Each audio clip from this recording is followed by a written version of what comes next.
Hello everyone. जैसा कि आप जानते हैं कि भारतीय राजनीति या भारतीय जो राजनीति प्रणाली है वो तीन भागों में बटी हुई है। कार्यपालिका, न्यायपालिका और विधायिका। जी हाँ, हम आज बात करने वाले हैं न्यायपालिका से रिलेटेड एक करंट के टॉपिक की। जैसा कि आप जानते हैं सीजेआई गवाही वर्तमान में या फिर इस ईयर में 2024-25 में बहुत ज़्यादा चर्चा में रहे। न्यायपालिका हमेशा चर्चा में रहती है क्योंकि ये एक जनता का हक है।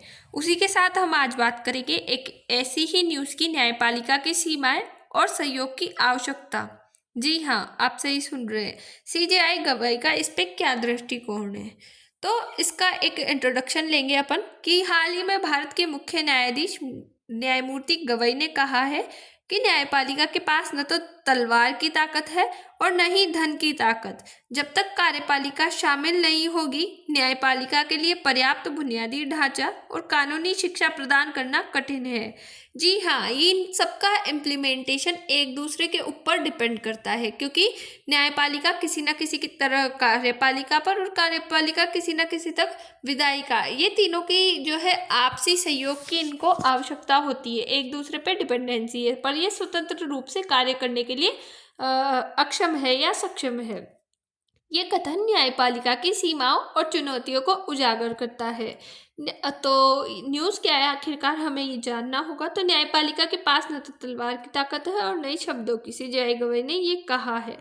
तो ऐसा क्यों कहा है, इसके बारे में हम बात करेंगे। इसका एक लिटरल मीनिंग क्या है, तो मुख्य न्यायाधीश गवाही ने ये कथन ये बताने के लिए दिया है कि भारत की जो जुडिशरी है भले ही स्वतंत्र और शक्तिशाली संस्था है, परंतु उसके पास न तो बल प्रयोग करने की शक्ति है और न ही आर्थिक संसाधनों पर नियंत्रण है, जो कि कार्यपालिका के ऊपर ही इसकी डिपेंडेंसी को दर्शाता है।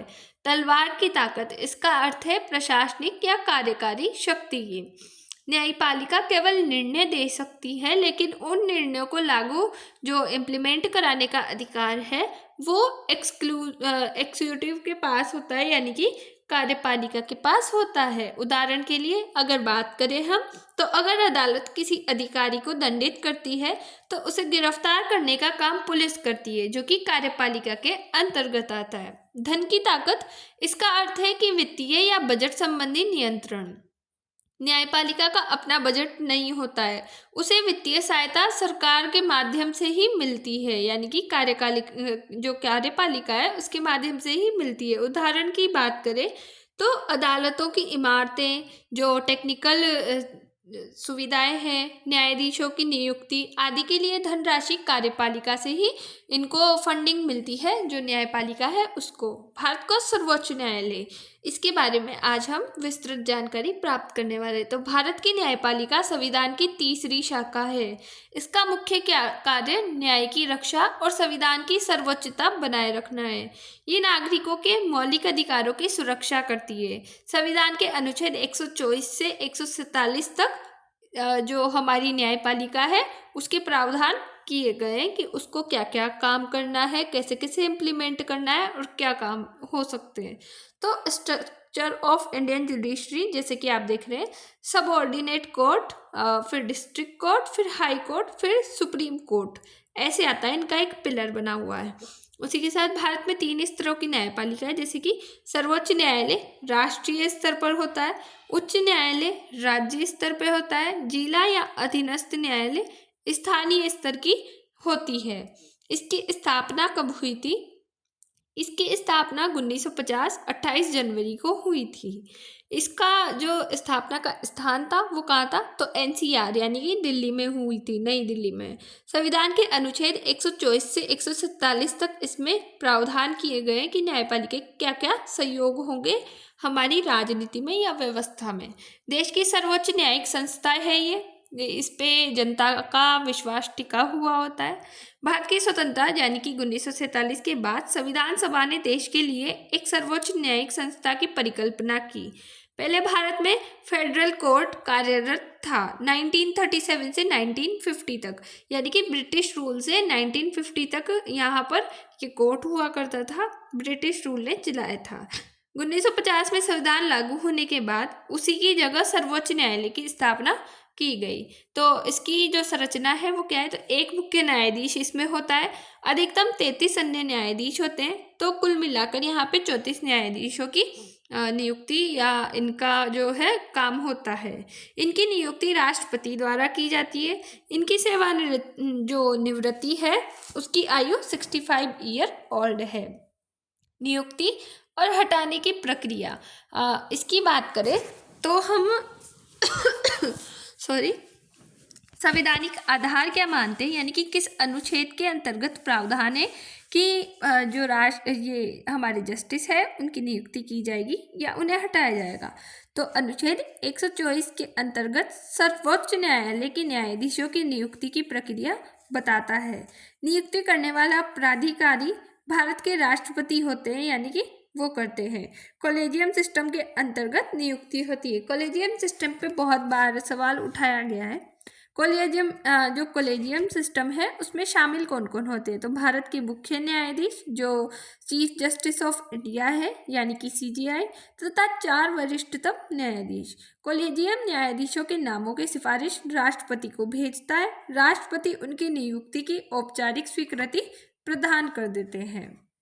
इसके क्या क्या क्वालिफिकेशंस है, तो भारत का नागरिक होना चाहिए, या तो 5 वर्ष तक किसी उच्च न्यायालय का न्यायाधीश रहा हो वो व्यक्ति, या फिर 10 वर्ष तक किसी उच्च न्यायालय में वकील रहा हो, या राष्ट्रपति की दृष्टि में विशिष्ट विधि विशेषज्ञ हो। कार्यकाल कितना होगा, तो न्यायाधीश 65 ईयर की एज तक पद पर बने रहते हैं।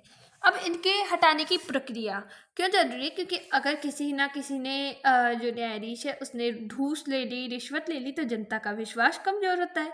तो अगर कभी भी कोई भी इंसान अपने आप में परफेक्ट नहीं होता, तो अगर न्यायाधीशों ने गलती की, कुछ असंवैधानिक कार्य किया, तो उन्हें हटाने की प्रक्रिया क्या हो सकती है, तो संवैधानिक आधार इसका अनुच्छेद 124 4 है, और संविधान न्यायाधीशों की जांच अधिनियम 1968 के तहत ये कार्य किया जाता है। इसका कारण क्या है, तो सॉरी केवल 2 कारणों से हटाया जा सकता है, यानी कि जो प्रूव्ड मिसबिहेव है, सिद्ध दुराचार है, या फिर अक्षम्यता। इन 2 आधारों पर ही इन जो न्यायाधीश है उनको हटाया जा सकता है। इसकी क्या क्या जो प्रोसेसिंग होगी वो क्या क्या हो सकती है, तो संविधान के किसी भी सदन, या तो लोकसभा या राज्यसभा, इनमें महाभियोग प्रस्ताव लाया जाता है। उसके बाद प्रस्ताव के समर्थन में कम से कम कुल सदस्यों का बहुमत और उपस्थिति व मतदान करने वाले सदस्यों का 2/3 बहुमत आवश्यक है, यानी कि थर्ड पार्ट ऑफ मेजोरिटी में से 2 तो होना ही चाहिए, हर दूसरा होना चाहिए। मतलब प्रस्ताव दोनों सदनों द्वारा पारित होने के बाद राष्ट्रपति न्यायाधीश को पद से हटाने का आदेश जारी करता है। इसके जो महत्वपूर्ण बिंदु है, तो भारत में अब तक किसी भी सर्वोच्च न्यायालय के न्यायाधीशों को सफलतापूर्वक महाभियोग द्वारा नहीं हटाया गया है। ऐसा क्यों, क्योंकि ये प्रक्रिया बहुत लंबी है और बहुत आसान नहीं है। 2/3 बहुमत, कुल सदस्यों का उपस्थित होना, ये सब संभव है नहीं। और इसके साथ साथ जो मतदान होते हैं वो 2/3, बहुत कड़ी प्रोसेसिंग है। एक तरफ से जो अब लोकसभा से राज्यसभा में या राज्यसभा से लोकसभा में जाने में, फिर उन सब के ऊपर राष्ट्रपति हस्ताक्षर करते हैं, तो ये सब प्रोसेस बहुत बड़ी हो जाती है। इस प्रोसेस के दौरान ही जितने भी न्यायाधीश हैं उन्होंने अपना इस्तीफा दे दिया है, तो ये अभी तक पूर्ण नहीं हुआ है। ये प्रक्रिया न्यायपालिका की स्वतंत्रता और गरिमा की रक्षा के लिए रखी गई है। सर्वोच्च न्यायालय की क्या क्या पावर्स है, तो मूल अधिकारिता, अपील अधिकारिता, परामर्शात्मक अधिकार, न्यायिक पुनरावलोकन की शक्ति भी इसको प्राप्त है, और मौलिक अधिकारों की रक्षा करना सर्वोच्च न्यायालयों के जो है एक काम है और इनके पास शक्तियां हैं। मौलिक अधिकारों की रक्षा किस तरीके से, तो अनुच्छेद 32 के अंतर्गत नागरिक सीधे सर्वोच्च न्यायालय जा सकता है। डॉक्टर अंबेडकर ने कहा है, article 32 is the heart and soul of the constitution, यानी कि अनुच्छेद 32 संविधान की आत्मा और हृदय है। इसमें रिट्स है जो हेबियस कार्पस और मैंडमस, प्रोहिबिशन, वो वारंटो और सर्टी और ये जो 5 रिटें हैं, ये इसमें जारी की जाती है। लोकहित याचिका, तो इसमें कोई भी नागरिक जनहित में याचिका दायर कर सकता है। सामाजिक न्याय और गरीबों के अधिकारों की रक्षा का प्रभावी माध्यम, शुरुआत इसकी मतलब न्यायाधीशों में दी गई है और इसकी शुरुआत की बात करें तो 1980 के दशक में इसकी शुरुआत की गई थी। प्रमुख निर्णय कौन कौन से लिए गए हैं न्यायपालिका के द्वारा, तो केशवानंद भारती बनाम केरल 1973 का केस, संविधान की मूल संरचना का सिद्धांत बताया था इन्होंने कि आखिरकार संविधान की मूल संरचना क्या है, पर अभी तक कोई मतलब सब कंफ्यूज है, किसी को एग्जैक्ट पता नहीं कि संविधान की मूल संरचना है क्या। क्योंकि जब कभी भी बात आती है कि संविधान को मिटाया जा रहा है, संविधान खत्म किया जा रहा है या फिर संविधान की संरचना के साथ छेड़छाड़ किया जाता है, तो इस पर बहुत ज़्यादा सवाल उठे हैं और आगे भी उठते रहेंगे, ऐसी आशंकाएं हैं। जो मेनका गांधी केस है 1978 का, व्यक्तिगत स्वतंत्रता का विस्तार इसमें बताया गया है। इंदिरा गांधी का केस था 1975, न्यायिक पुनरावलोकन की पुष्टि इसमें की गई। SR बॉम्बई केस 1994, धर्मनिरपेक्षता और संघवाद की रक्षा।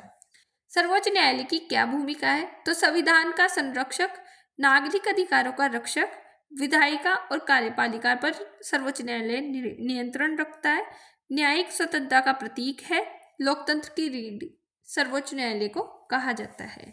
कथन का अर्थ क्या है, तो एक कोर मैसेज की बात करें तो न्यायपालिका स्वतंत्र है लेकिन स्वावलंबी नहीं। उसी के साथ उसे प्रभावी रूप से काम करने के लिए कार्यपालिका और विधायिका के सहयोग की आवश्यकता है, जैसा कि हम पहले भी बात कर चुके हैं। न्यायपालिका की संस्थागत मजबूती तभी संभव है जब तीनों अंग विधायिका, कार्यपालिका और न्यायपालिका मिलकर काम करें। न्यायपालिका की सीमाएं क्या क्या है, लिमिटेशंस क्या क्या है, तो बजट और इंफ्रास्ट्रक्चर की कमी है, इसके पास न्यायालयों में लंबित मामलों की अधिक संख्या है और न्यायिक अधिकारियों की कमी, कानूनी शिक्षा और तकनीकी संसाधनों की न्यायपालिका में कमी है।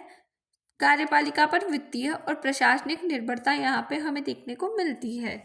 इस सेक्टर में कार्यपालिका की क्या क्या भूमिका है न्यायपालिका में, तो कार्यपालिका न्यायपालिका को वित्तीय सहायता, भवन, स्टाफ और तकनीकी प्रदान करती है। सरकार की नीतियों के माध्यम से ई-कोर्ट्स, न्यायिक प्रशिक्षण, विधि विश्वविद्यालयों का विकास संभव होता है, लो विश्वविद्यालयों का, लो यूनिवर्सिटी का। बिना सरकारी सहयोग के न्यायिक सुधार अधूरे हैं। कथन का निहितार्थ क्या है, जो CJI गवाही कहते हैं।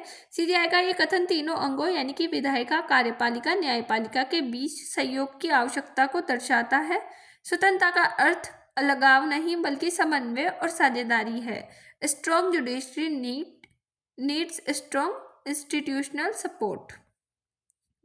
तो हमारी जो ये पूरी न्यूज़ थी उसका कंक्लूजन क्या है, CJI गवाही का कथन भारत की न्याय प्रणाली की वास्तविक स्थिति को दर्शाता है।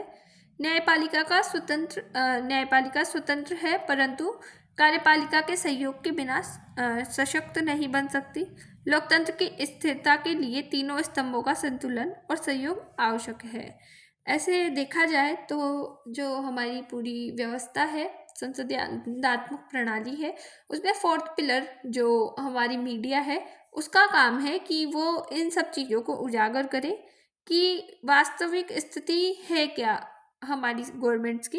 पर हाल ही में जो वर्तमान की हमारी मीडिया है वो बहुत कहीं ना कहीं बहुत दबाव में है या कुछ और स्थितियाँ है, तो इस वजह से मीडिया का जो है रोल वो पूरी तरीके से अदा नहीं कर पाती और हमें ये चीज़ें जो हमारे CJI गवाही जैसे कहीं ना कहीं न्यायपालिका के जो न्यायाधीश है उन सबके मुंह से सुनने को मिलती है।